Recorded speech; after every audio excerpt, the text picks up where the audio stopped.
When did glasses become the acceptable disguise for everyone? I understand we accept that that's what Superman does, and for this show's purposes, we have to accept that's what Supergirl does. But, I mean, really, this hasn't fooled anyone in a long time. Welcome to the heart of the stories we tell. My name is Rob, and tonight I will be reviewing tonight's episode of Supergirl, Crossfire. Up until now, I wrote it off as just something funny they did with Superman, but now this brings up an interesting question with tonight's episode.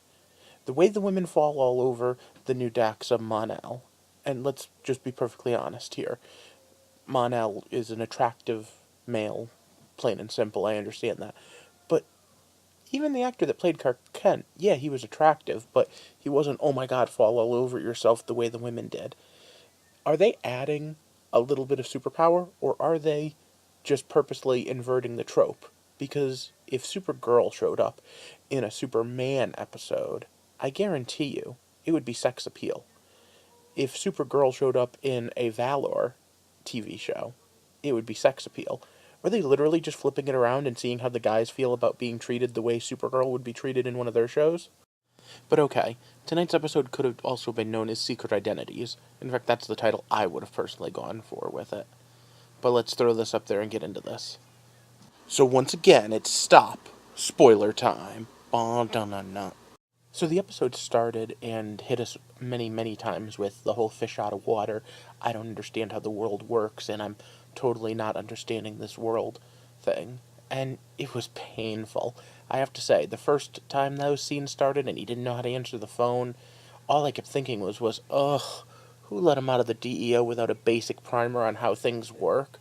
I mean, if you think about it, if someone came from another country and wasn't used to our technology, we'd give them a better heads up than that. And one or two things slipping by would be understandable, but they played way too much for comedic effect in tonight's episode.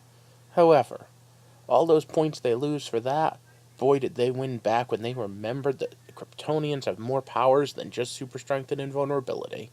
When alien tech guns that were capable of hurting her get fired at her, she immediately took to the air, used her maneuverability, her speed, her heat vision for range, her heat vision to intercept blasts.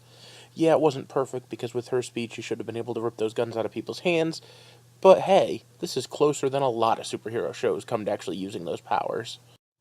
However, then that goodwill got eaten up with the fact that we have Jimmy Olsen Superstar coming. Now, there's a tradition in comic books of giving Jimmy Olsen superpowers.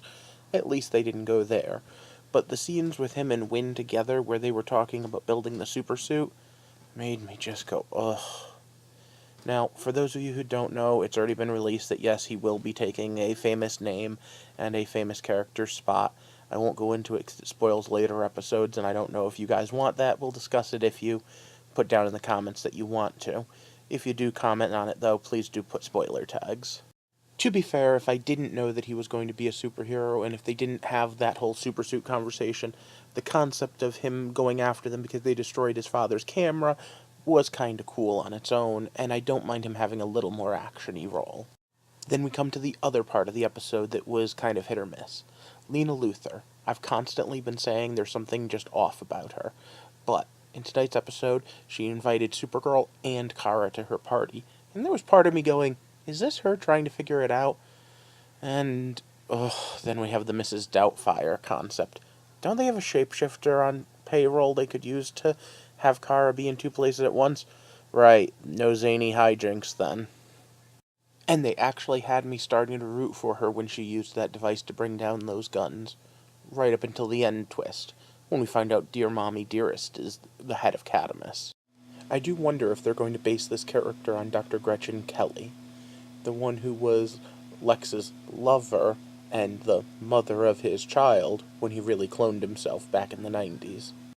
But figuring out who you are, who your secret identity is, and who you really are underneath is a pretty amazing feat when you think about it. And it's exactly what everyone was dealing with in this episode. Who is Lena Luthor? Who is the head of Catamus? Who is this criminal? Who is Mon-El? Who is Michael? Who is Jimmy Olsen?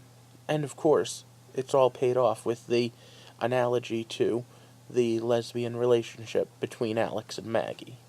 Now, I had said earlier on that I was pulling for that relationship, but it felt kind of weird now that we actually got it. The two of them seemed to do better when they were flirting, even at the beginning of the episode, than once they actually started talking.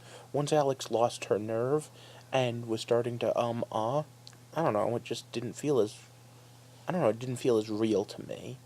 It feels real to me when Kara can't talk about these things. In fact, some of the best jokes of the episode stumble on her inability to deal with what I would consider a somewhat normal adult conversation.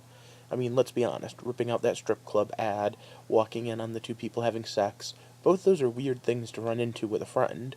But, at the same time, they're things that adults should be able to carry on conversations about. Overall, I have to say that I'm still enjoying the season, but this episode was kind of cringeworthy, and I worry about the Jimmy Olsen story coming up.